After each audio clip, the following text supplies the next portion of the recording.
A 13-year-old girl went in for a tonsillectomy, and now she is brain dead.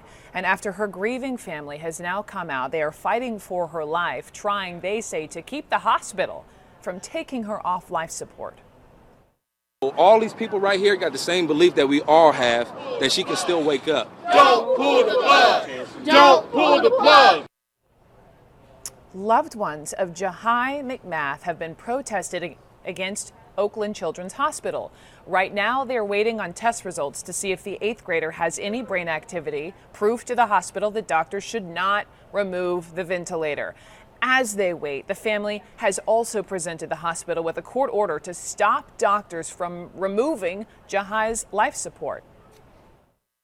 But regardless of the results now, with this in place, they still can't move. This letter is going to buy us time, and that's all we've been asking for is time. This letter is going to buy us time. An official told CNN the hospital decides if Jahai should stay on life support because she technically died on Thursday. You see, Jahai underwent surgery back on December 9th to help with her sleep apnea. But afterward, she hemorrhaged. She suffered a heart attack and became brain dead. Her mother says she then pleaded to get a final brain scan. They are telling me straight up, the coroner is coming to get her. Come say your last goodbyes. And I went in there and cried to this man and said, just check her brain one more time. I asked him, do you have children? He said, yeah. Well, then you should know how it feels. I won't give up on my daughter. She needs just a little bit of brain activity, and they can keep her on. So pray for my daughter. You convinced him? I did. I had to. How does this even happen? Senior medical correspondent Elizabeth Cohen joining me now. You feel for this family. Without this power, what is the hospital saying in return?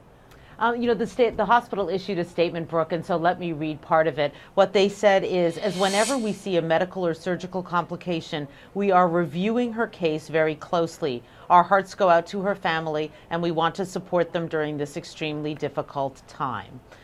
So that is what the hospital has to say. Now, Brooke, of course, just like you said, the big question is, how in the world does this happen? You're talking about a tonsillectomy, right? I mean, pretty much everybody knows someone who had them. They're so routine. But the reality is that even with a tonsillectomy, you can die. There was one study that looked at 15,000 tonsillectomies, and one patient died. And out of those 15,000, 5 bled so badly that they needed a transfusion, just like this young girl did. So out of 15,000, 5 needed a blood transfusion. A small number, but it's there. I mean, those bad outcomes happen. Let's just play a little bit more. This is again Jahai's mother pleading with the hospital to not pull the plug. Nobody called the doctor until it was too late. That's the problem. My daughter drowned on her own blood. God is going to help me find out the truth. I don't even have any tears no more because I'm all cried out. I'm angry. Elizabeth, where does this go next? It's this back and forth here. What happens next potentially?